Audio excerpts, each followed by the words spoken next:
السلام علیکم ورحمت الله وبرکاتو. ملګرو خدای دې وکړي چې راته روغ جوړ خوشحاله به اوسئ. په دغه نوې ویډیو کې درته ښه راغلاست وایم او په دغه ویډیو کې به زه تاسو ته وښایم چې څرنګه کولی شو موږ په خپل موبایل کې دوه اپلیکیشنونه واچوو، یعنې یو مو اوریجنل اصلي اپلیکیشن وي او بل هم په څنګ کې ورسره بل اپلیکیشن ولرو. لکه فرض مثال اوس زه دا وی او ډي اپلیکیشن ته ډېر ضرورت لرم، ځکه چې زه ځان ته کریډټ ځینې رالیږم. زه غواړم چې دا دوه په خپل موبایل کې ولرم. اوس مې دا یو اصلي ده او بل پیک یعنې دوهم هم ورسره په څنګ کې لرم جعلي. اوس زه غواړم چې دا هیپو اپلیکیشن هم بل په څنګ کې ورسره ولرم.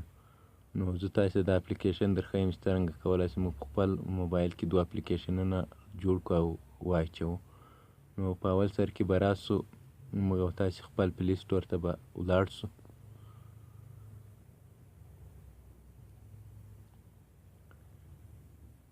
پلی سټور ته چې راغلو، دلته په سرچ بار کې ورته ولیکئ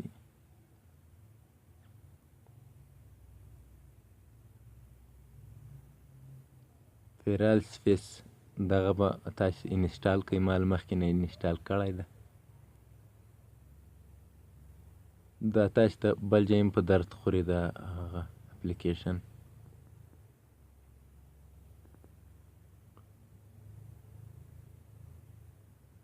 دا ملګرو ډېر ښایسته اپلیکیشن ده. 100 میلیونو نفرو ډاونلوډ کړی ده دغه.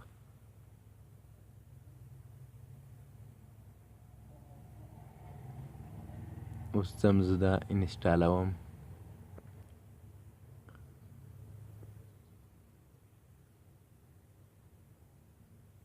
او په دغه سره تاسې کولی شئ د خپل واتساپ ترڅنګ بل پیک واتساپ هغه اکاونټ هم جوړ کړئ، چې هغه به زه په بله ویډیو کې زه تاسو ته وښیم چې څرنګه کولی شو یو پیک واتساپ اکاونټ په څنګ کې ورسره ولرو. یو مو اوریجنل واتساپ اکاونټ وي او یو هم ورسره د امریکا په نمبرو یا د بل ملک په نمبرو ولرو، ځکه چې په دغه سره موږ خپل ملګري ډېر حیران کولی شو. زه غواړم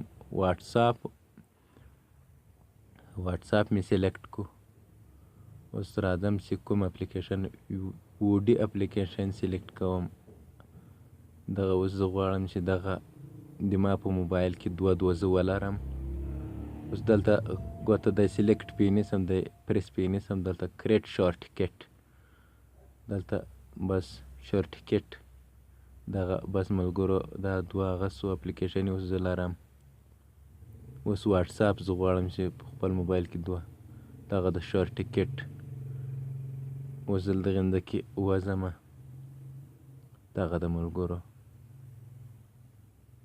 دا زه اوس کولاوم.